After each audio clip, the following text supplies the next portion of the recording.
Hi, Sandra Wilson here, clinical hypnotherapist, and in this video I'm going to continue with the theme of being sensitive to rejection and a condition called rejection sensitive dysphoria, which is very common in people with ADHD and other types of neurodiversity.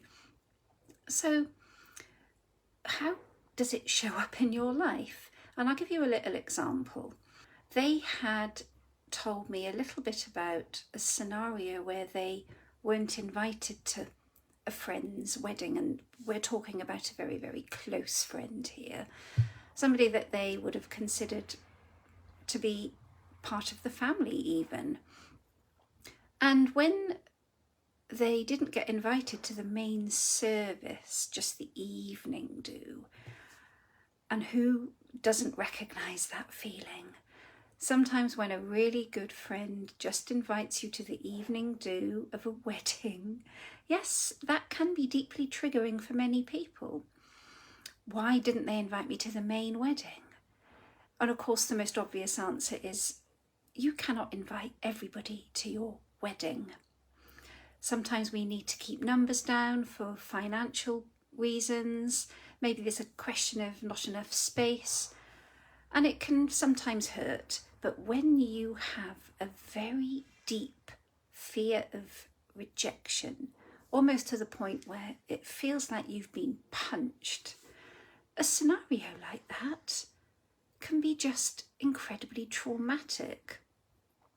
And in this particular case, the client I was working with had actually wanted to end the friendship because of this. And there are so many different ways of looking at this logically, but the intensity of the pain is often deeply subconscious, and it can relate to a much deeper level of human fear. So yes, there is the fear of being rejected and the fear of being abandoned, and this deep, deep need that we have to be accepted. So what's really going on? This deep level fear of rejection quite simply means, to the survival part of your brain, the brain that doesn't really do logic, it just means that you are going to die. And I know that sounds extreme, but for people who have rejection sensitive dysphoria often experience levels of panic that you would generally really only associate with being, facing extreme danger, like standing on the top of a cliff or being chased by somebody, some dangerous wild animal. It's that very deep level of fear that is so strongly tied up in the need to survive. So in this person's case where they weren't invited to the main service of the wedding, even though they knew logically that there would have been a really good explanation and it wasn't really that big of a deal, their body was telling them a very different story. You are going to be cast out of the group. You are going to be rejected. You are no longer accepted. And that means death at that deep subconscious level. So of course, what do you do with this? Where do you go from here? And of course, communication is often the best way forward. And that brings up another layer of fear, the fear of conflict. So yes, the client could have gone and talked to the friend and said, I feel upset.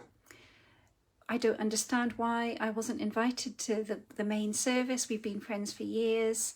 But of course, when you are deeply sensitive to rejection, chances are you are also going to be deeply afraid of conflict, because that, again, the rocking the boat, the fear of upsetting people, the people-pleasing tendencies that we can sometimes have with ADHD, again, equals death, because conflict would have obviously meant, if you were living in, some early human society, conflict can lead to loss of survival. So all of this, again, where do we go from here? How can you navigate fear of rejection when it is so intense, coupled with the fear of conflict, especially when you could quite easily clear up this matter by having a conversation? And that just really brings me to the simple answers that lie within your nervous system and its deep, deep feelings of being unsafe. And yes, it's possible to train your nervous system to start believing that it is safe to have difficult conversations, and it's actually okay to be rejected, but it can feel like a big old path ahead. So more videos will be made available by me on this very topic. It is a hugely problematic area for people with ADHD and other types of neurodiversity, but there is an answer and there is something that you can do to feel better. Bye for now.